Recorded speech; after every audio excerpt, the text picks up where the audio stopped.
Bonjour à tous et bienvenue dans ce nouveau rendez-vous de 6 minutes chrono. Nous accueillons aujourd'hui Rémi Gervais. Bonjour. Bonjour. Rémi Gervais, vous êtes conseiller scientifique de la Semaine du Cerveau, 26e édition. Donc, alors on le dit, une semaine qui se tient au niveau national, qui est coordonnée au niveau national par la Société des Tout à neurosciences. fait. Alors, c'est la Semaine du Cerveau. Dans l'agglomération, ça dure un petit peu plus longtemps, Oui, parce que ça dure quasiment un mois. en fonction de de la disponibilité de nos salles d'accueil et de nos intervenants, il y a des manifestations qui commencent dès cette semaine et ça va aller jusqu'au 28 mars. Donc il s'étale sur Ça, quasiment un mois. Donc conférences, café des sciences, ciné, débat. Donc c'est le mois du cerveau à Lyon, on va dire comme ça. À quoi va ressembler justement cette manifestation à Lyon, dans l'agglomération lyonnaise? Alors, la première chose que je veux signaler, c'est que nous avons 24 actions. C'est tous grand public. Donc, Oui, c'est ça, c'est grand public. c'est C'est surtout grand l'objectif en public. fait. C'est l'objectif. Donc, Hmm, pas besoin d'être spécialiste pour hmm, dire. Donc, c'est ouvert à tous. hmm. Sur le programme qui est indiqué sur les sites web, c'est marqué à partir de quel âge. En général, c'est à partir de 10-12 ans. Ok. En général, Ouais, c'est pour toujours arriver à indiqué. comprendre ce dont on Voilà, parle. pour arriver à comprendre. Hmm. Donc, il y a différents formats. Il y a des conférences, il y a des ateliers, il y a des laboratoires qui font des journées portes ouvertes. Il y a des ciné-débats, il y a des films qui sont suivis de débats. Donc, il y a un petit peu Il y a un petit peu de toutes tout les pour tous les goûts. formules. Mais en fait, voilà, c'est ce qu'on disait, c'est que l'objectif principal, c'est quand même de finalement d'apporter tout ce qu'on connaît en recherche du cerveau au grand public.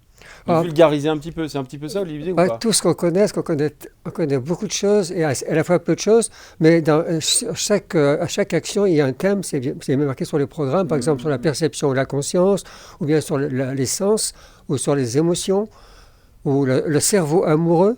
Le cerveau amoureux. Voilà, qu'est-ce qui se passe. Donc chaque soirée, chaque action quand même ne peut pas aborder toutes les neurosciences, mais aborde un certain thème.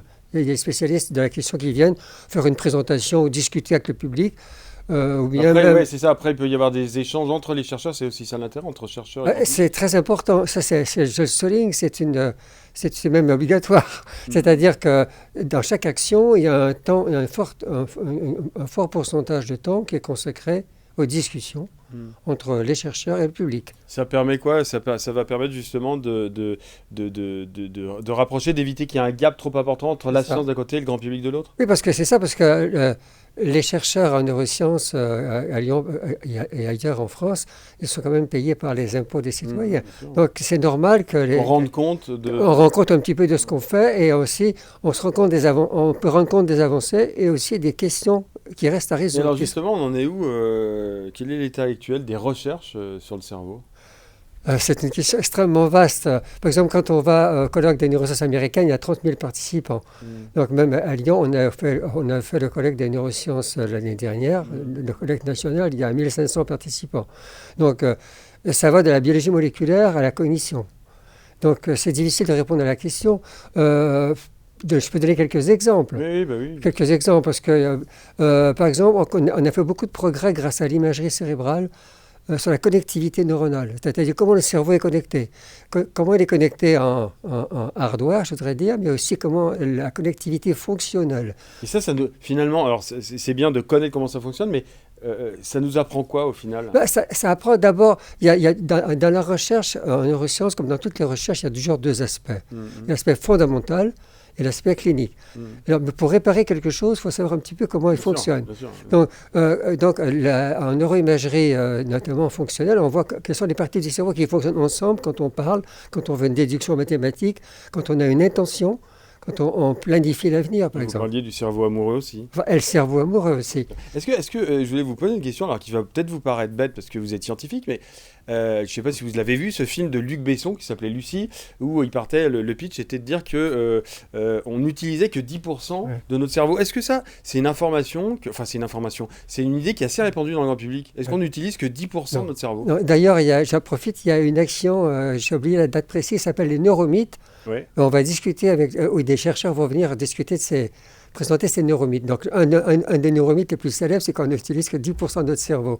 Quand on regarde le cerveau en fonctionnement avec nos caméras d'imagerie, tous les Ça cerveaux fonctionne. Ouais. Heureusement, si on n'avait que 10% de notre cerveau, ce serait une catastrophe. Non mais Non, mais par contre, toutes les structures ne fonctionnent pas à un même rythme en même temps. Oui, c'est ça. Là, Voilà, c'est ça. lorsqu'on dialogue, je ne fais pas de Il y a une calcul, partie ouais. je fais pas de calcul mathématique, par Donc il y a une exemple. partie du cerveau qui est en repos. On va En dire. repos. Mais d'où vient cette idée, ces neuromythes Je sais pas qui a dit ça. C'est pas Einstein qui a dit ça, non, je ne sais pas. Mais alors ça, c'est un vrai neuromythe. On n'utilise pas des... Et notre cerveau fonctionne 24 heures sur 24. Bah, en tout cas, voilà, c'est ça aussi l'intérêt de la semaine du cerveau. Donc, on va dire le mois du cerveau-lion, puisque ça commence dès cette semaine. Donc, qui se tiendra un peu de partout. Si vous voulez plus d'informations, évidemment, c'est www.lyoncapital.fr. Merci beaucoup. Voilà. d'être venu Et sur le notre site plateau. Semaine du cerveau, où il y a tous les programmes en Exactement. détail, tous les programmes. Merci beaucoup et à très bientôt. Au revoir. Merci.